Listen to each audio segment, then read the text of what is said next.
Irmãos, bom dia. Hoje nós estaremos postando a segunda parte desse estudo sobre a parábola da semente de mostarda. Na quarta-feira nós postamos a primeira parte e o principal que nós vimos ali para que a gente se coloque para dar esse estudo é que a parábola da semente da mostarda ela deve ser lida com outras duas. A primeira é a palavra do joio e do trigo, que vem logo antes dela, e depois dela, imediatamente, a parábola do fermento. E a parábola do grão de mostarda deve ser lida juntamente com essas outras duas, para que a gente entenda o que Jesus queria ensinar e queria mostrar. Então, para começar, nós vamos fazer uma oração, logo depois vamos passar o estudo, que vai complementar este estudo da parábola da semente de mostarda. Amém? Feche seus olhos aí. Senhor, em nome de Jesus, nós queremos pedir a graça, a bênção do Senhor, para que esse estudo seja bem dirigido e que o Senhor possa usar de tudo isso que for colocado aqui para o nosso ensino e para o nosso crescimento na Tua palavra, no entendimento das coisas do Senhor. Em nome de Jesus, Senhor. Amém. Amém. Então,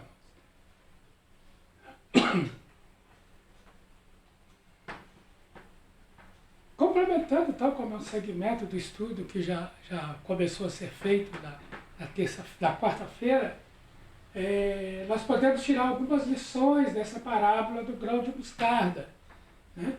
Em primeiro lugar, essa parábola nos ensina que grandes resultados começam com pequenas iniciativas, ou seja, que nós não devemos desprezar os pequenos começos, é um dito popular, né, mas que serve para a nossa orientação com respeito ao que aprendemos nessa parábola. Por isso, não podemos desprezar as pequenas obras do reino de Deus. Devemos nos lembrar de que as maiores árvores crescem a partir de pequenas sementes. As sementes são plantadas, o solo faz com que a semente germine, né? A palavra de Deus diz que Deus faz com que essa semente germine, cresça, produza árvores que produzem muitos frutos. E tudo começa com uma pequena coisa.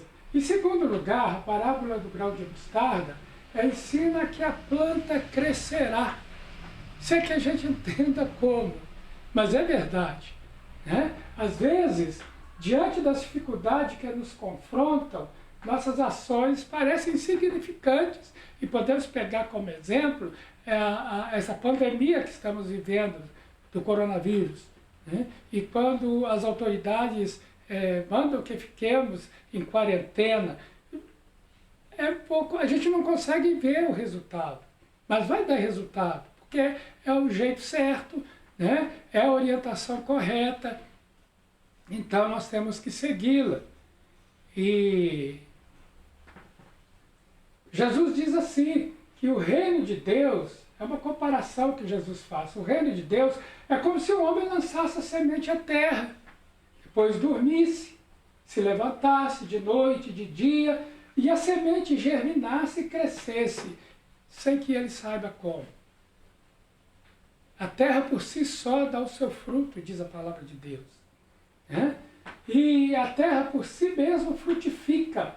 Primeiro a erva, depois a espiga, e por fim o grão cheio na espiga.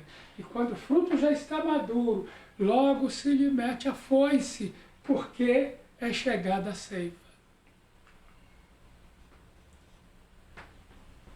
3 aspectos podemos ver do crescimento que podem ser vistos na parábola do grão de mostarda. Primeiro, parece pequeno e insignificante no começo. Não é verdade? O reino de Deus comparado ao grão de mostarda, assim como o grão da mostarda, o reino de Deus também parece ser pequeno no começo, né? Quase ninguém poderia imaginar como Jesus e seu grupo de apóstolos viraria o mundo de cabeça para baixo dentro de poucos anos. Isso está reportado lá no livro de Atos, capítulo 17, versículo 6, que nós veremos logo aqui abaixo. E viriam eles a mudar o curso da história mundial. Jesus, aquele pequeno grupo de homens simples, pobres, simples, que ninguém dava nada por eles, mudaram o curso da história, a ponto de hoje a história ser cronometrada como antes de Jesus, depois de Jesus. Porém, diz a palavra de Deus em Atos 17:6, não os encontrando, arrastaram Jasão e alguns irmãos perante as autoridades, clamando, eis que estes têm transtornado o mundo, chegaram também aqui. Ou seja, a palavra de Deus sendo espalhada através daqueles homens simples, transtornaram o mundo todo. Todos se sentiram incomodados por aquele evangelho que era pregado. Segundo lugar, essa parábola, o reino, ele contém o centro da vida. Para uma pequena semente de mostarda produzir uma grande árvore, ela precisa conter a fonte da vida. Ela precisa conter a seiva, que é a fonte da vida. Nós sabemos que Jesus é a fonte da vida. Ainda que a palavra de Deus pareça insignificante para alguns, ela transforma radicalmente a vida dos que creem. Não existe uma pessoa sequer que tenha um encontro com Jesus e permaneça a mesma pessoa.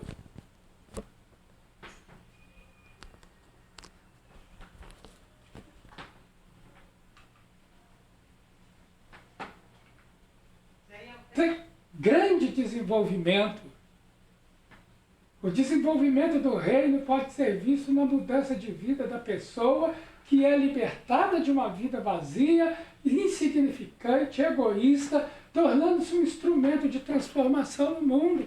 Na verdade, a pessoa que é transformada pela palavra de Deus, ela para de olhar para o seu próprio umbigo e ela começa a prestar atenção nas outras pessoas, nas necessidades das outras pessoas.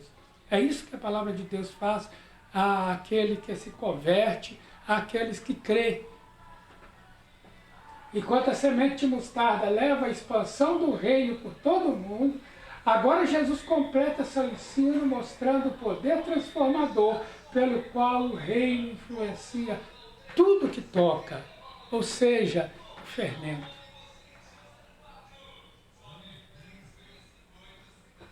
Agora, na parábola do fermento, podemos aprender que, ainda que o fermento fica invisível na massa, todos podem ver o seu efeito. As cozinheiras podem falar com mais propriedade sobre isso.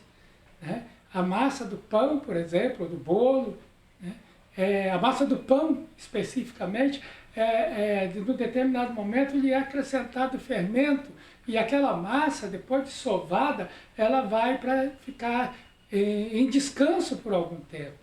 E o efeito se faz notar quando ela sai do forno, pois um pedacinho de massa produz um pão que alimenta a pessoa. Da mesma forma, o reino de Deus não tem aparência visível, mas é reconhecido no coração e na vida dos seus cidadãos, dos cidadãos do reino do céu. O reino de Deus, que não tem essa aparência visível, mas ele transforma a vida das pessoas. Ele faz com que aquela pessoa seja uma pessoa completamente diferente, e uma pessoa, e ainda que ela não sinta, ainda que ela não veja, mas o mundo nota a diferença. E ainda que pareça invisível no mundo de hoje, está presente, ativo, e podemos perceber o seu poder e a sua presença neste mundo tão conturbado que nós vivemos.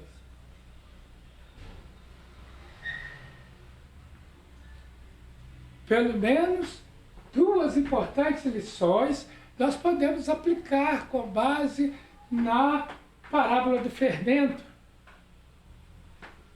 Enquanto a massa está descansando, cada partícula dela está sendo atingida a fim de que ela cresça.